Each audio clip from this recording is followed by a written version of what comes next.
Fala pessoal, tudo bem com vocês? O Corinthians paga o preço de um ano desastroso da diretoria e acaba eliminado da Copa Sul-Americana. Até que chegou longe, né? Agora tem que pensar no futuro e muito trabalho a fazer. O Lion, Fortaleza, gigantesco.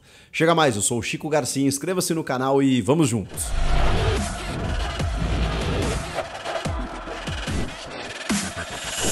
Já quero começar pelo vencedor, né?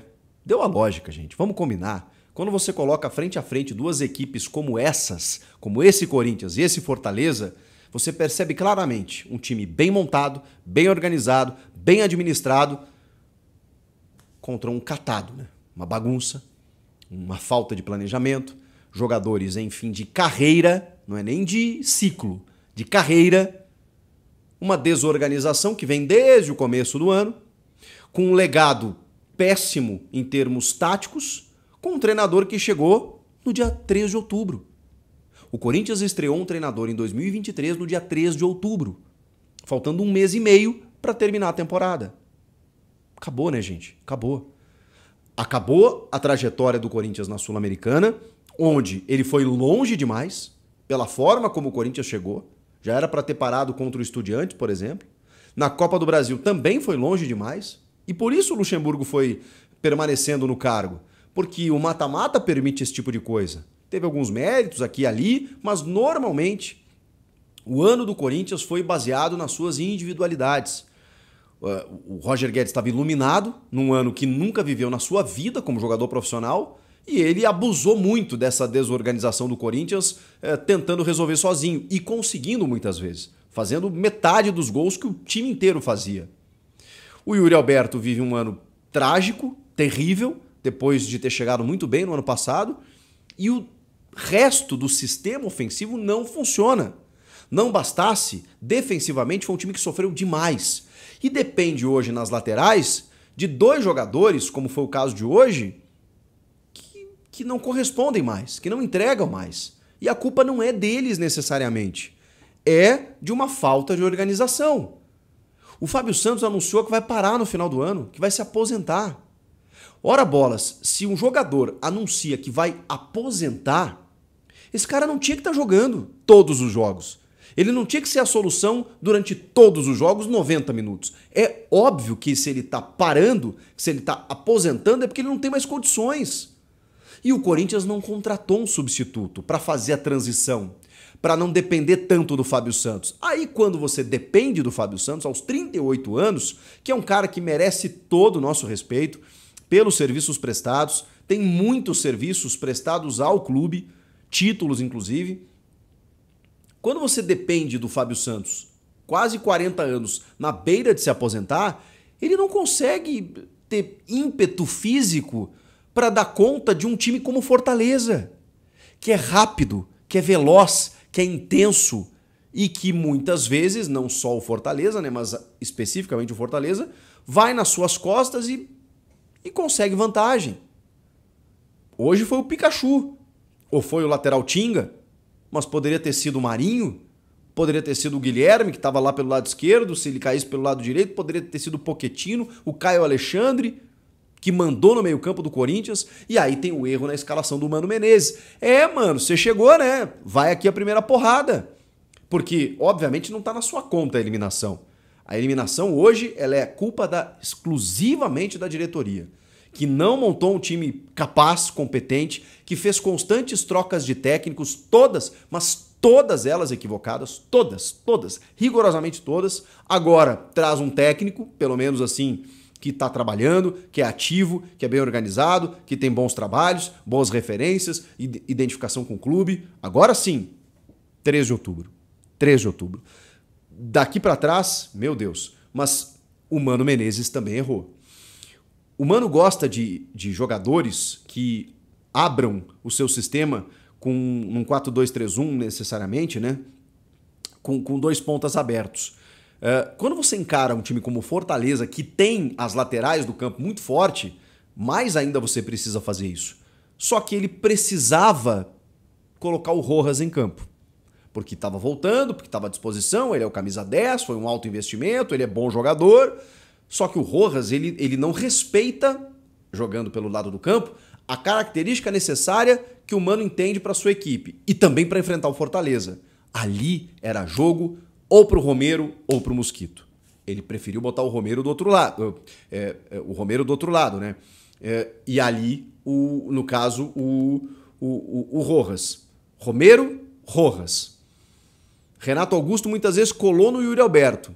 E aí você tinha quase um 4-2-4, com o Moscardo e o Maicon no meio ali para fazer a marcação. Num meio de campo em que você tinha Zé Wellison, que corre que nem um cavalo, Caio Alexandre deitando tecnicamente, dando as cartas, distribuindo o jogo, e o Pochettino, que também é um excelente jogador, que era para ter sido expulso, como o Fagner também no segundo tempo. O Pochettino chegou atrasado no Moscardo, se a perna do Moscardo tá presa, já era.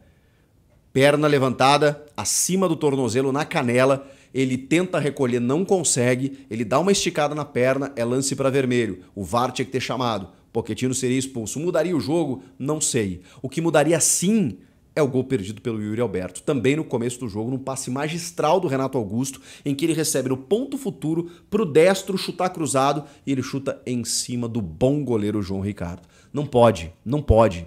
Não pode, num jogo decisivo, precisando marcar gols, perder um gol como esse. O Yuri Alberto não pode. Ali, no 1-0, bom, ali eu te digo que o jogo seria outro. A expulsão do Pochettino, não sei, provavelmente. Ia dificultar um pouco as coisas pro Fortaleza, que mesmo assim ia ter que se virar, mas estava jogando em casa, ia buscar o resultado. Mas o gol perdido pelo Yuri Alberto, ele fez muita diferença. Começa o segundo tempo, gol do Fortaleza. Pikachu com uma calma, uma tranquilidade, né? Ele limpa a defesa do Corinthians ali, tira do Fábio Santos, chega na cara do Cássio e pau. E o Cássio já tinha feito outras boas defesas, né? Boas defesas no primeiro tempo. O Fortaleza já tinha chegado, já estava merecendo o placar, abre o placar no começo do segundo tempo e na sequência vem o segundo, num cruzamento que vem lá da esquerda e o Tinga consegue de cabeça fazer o gol no cantinho do Cássio. O Cássio não segura todas. A ideia, se fosse levar para os pênaltis, como normalmente fez o Corinthians durante o ano, nem sempre você consegue, porque tem do outro lado um adversário.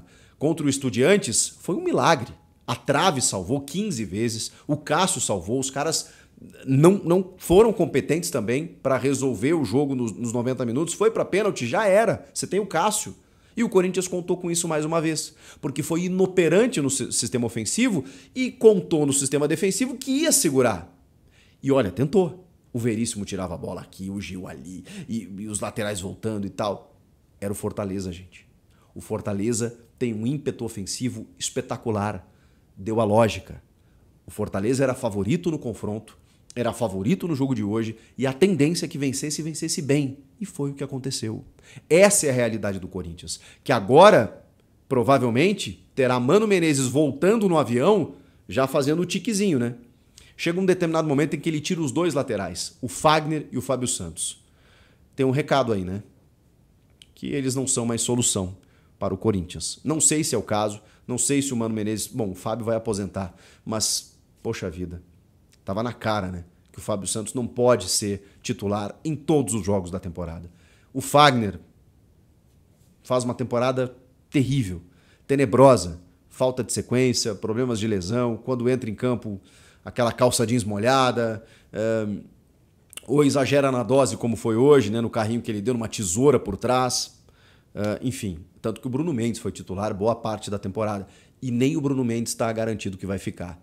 Então, assim, muitas situações serão revistas a partir de agora. Mas o Corinthians agora ainda tem 13 jogos no Brasileiro para se preocupar. E tem que se preocupar, porque tem que sair dali e, mais do que nunca, pensar em 2024, porque...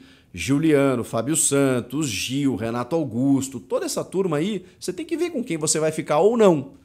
Provavelmente a maioria não vai, né? O Renato, por exemplo, deu esse passe para o Yuri, mas o Renato tá com dificuldade física, gente. Mesmo aos 35 anos. Então você tem que avaliar custo-benefício. É maravilhoso ter o Renato é um craque, é um gênio, dos melhores que eu já vi jogar. Mas o quanto você pode depender de um cara que você não sabe se você pode tê-lo em campo. O quanto você pode ter no elenco um cara como o Renato que você não sabe se vai poder contar com ele no próximo jogo. Tudo isso tem que ser repensado. E olha que ainda tem o pepino da eleição, né?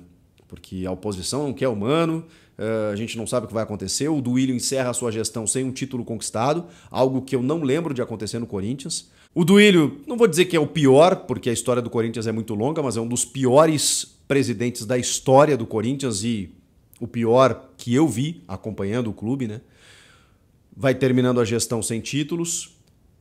4 anos sem títulos o Corinthians, o que não acontecia desde 87. O Duílio tem uma sequência de equívocos impressionante. A Taunza, que era fantasma, e ele teve que arcar com o salário do Paulinho. A insistência no Silvinho, virando a temporada para demitir no começo do ano, depois de ter feito uma pré-temporada com o cara, montado o planejamento. Vem o Vitor Pereira, se apaixona pelo Vitor Pereira, entrega o clube nas mãos do Vitor Pereira, mesmo o elenco não gostando, e aí toma o balão do Flamengo. Contrata o Lázaro, tira o Lázaro de uma Copa do Mundo, insiste no Lázaro, que era um analista de desempenho que não estava pronto para o desafio.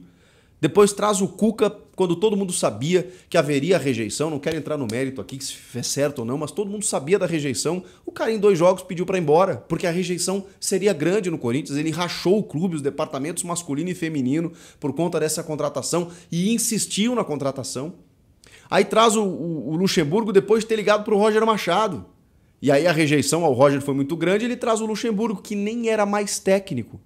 E agora, no dia 3 de outubro, estreia um novo trabalho, assinando até 2025, sem saber quem será o próximo presidente.